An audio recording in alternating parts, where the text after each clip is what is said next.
So number one is to obviously spend less money. And we're going to talk about 5 things that you can do to spend less money. Number one, you can think twice before making any expense.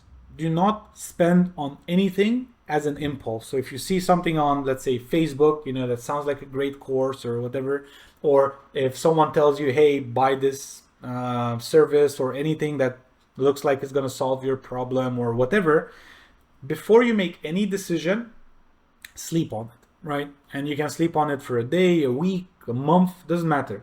But basically, teach yourself to delay, right? Any purchase decision, even if it's important.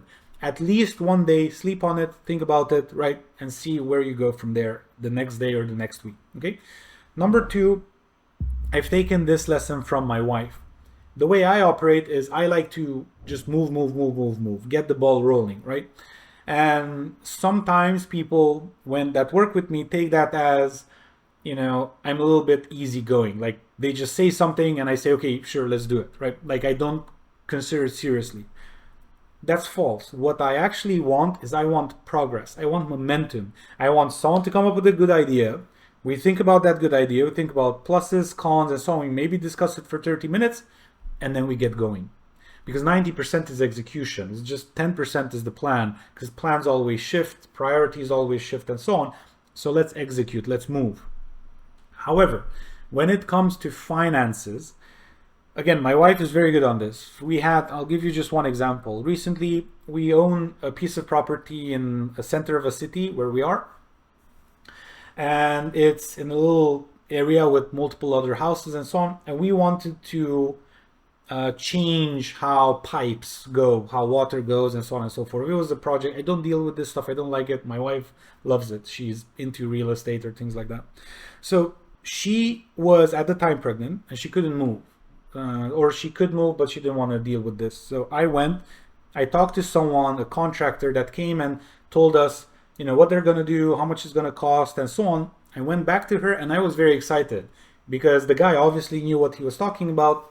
And let's say he was charging whatever, $1,000. It didn't sound like much to me. It sounded like they're going to spend several days doing it. They're going to use their own materials, right? Like I was almost their ambassador to my wife. And my wife's like, why would we pay them $1,000? That's too much. What do you mean it's too much? It sounds very reasonable. The reality is that neither of us knew what the market rates were. So what she did, she said, that doesn't sound right to me. Let me talk to a few other people. And she literally did that. She talked to 2 other contractors, got both of them on the scene, got quotes from both of them, and we got the entire thing done for $500. Less than half of what I was just pleasantly gonna pay, just so it's off of my table. I don't need to think about it. Oh, it's $1,000, here you go. So she literally just saved $500 from making 2 additional phone calls and maybe 2 hours. So in 2 hours of effort, she saved $500. That puts her time at $250 an hour for that effort, because that's how much money she saved our family, right? And so you should do this in business as well. Again, I learned this from her, and I haven't been doing this in the past, but I started doing it after she taught me how to do this. It's literally just questioning every quote you get. So whenever you get a quote, you say, okay, perfect, that's one quote. Let me talk to 2 other vendors that seem to be of equal competence to you. And this might actually be the best quote I get, or this might be the best offer. But because I get multiple offers, I can now check and negotiate in between them. And we can basically get a better outcome as a result of maybe 2 or 3 extra hours of effort. Moving on from there, I highly recommend delaying all non-essential purchases. For example, let's say you have, I'm going to give a very weird example, but I want to give the point across. Let's say you have a gym membership and it's not a monthly recurring, it's something you pay month to month or whatever, something like that. That's how I have it. I have almost nothing on recurring. I don't like being billed recurring whether I use a service or not. So what I do is I pay for 1 month in the gym, and then I go to the gym, and on the last day of the gym, typically I go. And then 5 days, I don't go because I don't go for, maybe 2 days, 3 days, 5 days, however much. But that's time I win. And then the next time I go, I sign up again for the next month. What ends up happening is during the course of an entire year, I kid you not, I go a full year to the gym and I only pay 10 to 11 months of gym membership because those 5 days at a time add up. Imagine they add up 10 times. That's 50 days a year where I wouldn't have gone to the gym either way and I'm not paying for the subscription, right? And so like that, you can do it with almost everything. Let's say, for example, you're going on a holiday or something like that. You can cancel your Netflix subscription, or you can cancel whatever tools you use to, let's say, track things. If you don't want to track them when you're on vacation, you stop those for a week or two. You save 2 weeks of payments and then you get that back when you come back to work. You just reactivate them and you're all fine. So this one specific thing you can do with everything. However, you can do certain things. For example, let's say you have a party that you want to go out to. Instead of having the party now or like a business event, you can have that business event later. You can postpone it by a week, right? Basically, this is us inviting you. The action step here is obvious. Learn to delay spending money. Anything that's non-essential, learn to delay it. And ask yourself the question, basically become that person that always asks, do we need to spend this now? Or can we delay this by a week, a month, 2 months? Or what can we do? Like delay spending money, basically, right?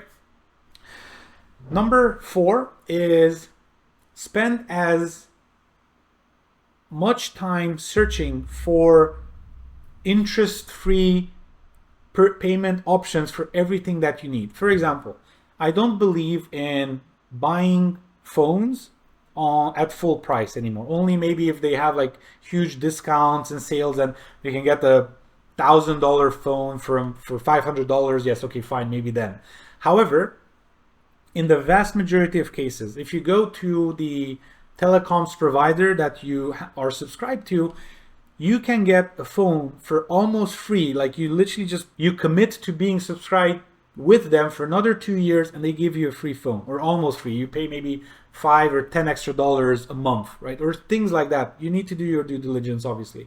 At the same time, when you buy a laptop, there are so many services online where you can buy the laptop, let's say for, again, $1,000, or you can get 12 interest-free payments on that $1,000. So you end up paying like $85 a month, and then you get the laptop today. You pay $85 today, you get the laptop today, and then next month you pay another $85 and so on and so forth until the end of the year. And then by the end of the year, you would have paid that $1,000, but then you've made use of that laptop for 1 full year. And these things matter. So whenever you have a chance of buying objects in general, anything that you need in business or personal life or cars or whatever, look at interest-free rates.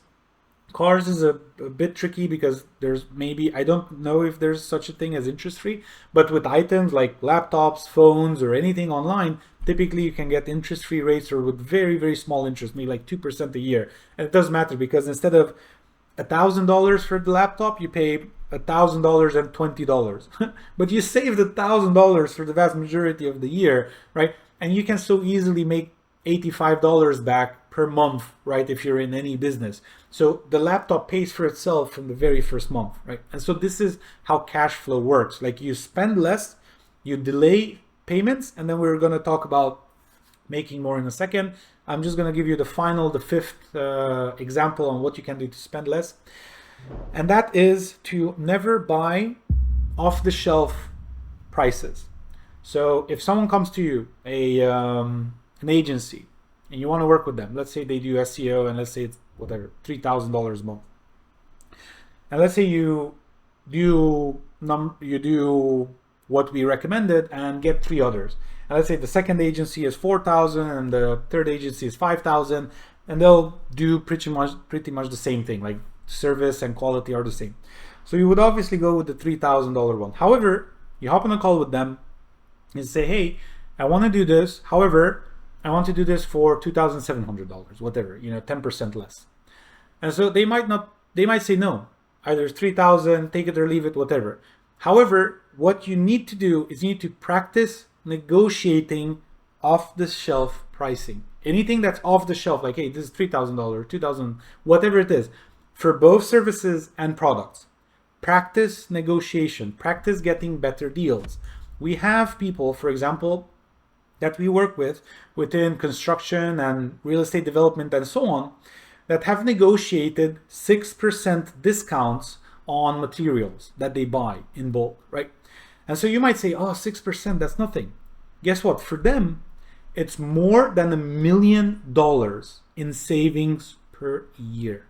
So that's $1 million I'm not giving to the person I'm buying, the wood and the cement and so on and so forth. So for them, it's maybe $1 million in loss, but it's not, because now we're buying from them and no one else, because they gave us a 6% discount, right? It's the same wood, it's basically the same, it's nothing different. However, here it's $1,000 worth of wood, here it's $940 worth of wood, right? Or sorry, it's $1,000 worth of wood for the price of $940. And so that basically adds up in time. So they practice and practice and practice negotiation, and even on small increments, those increments add up, and then you'll have more and more and more cash.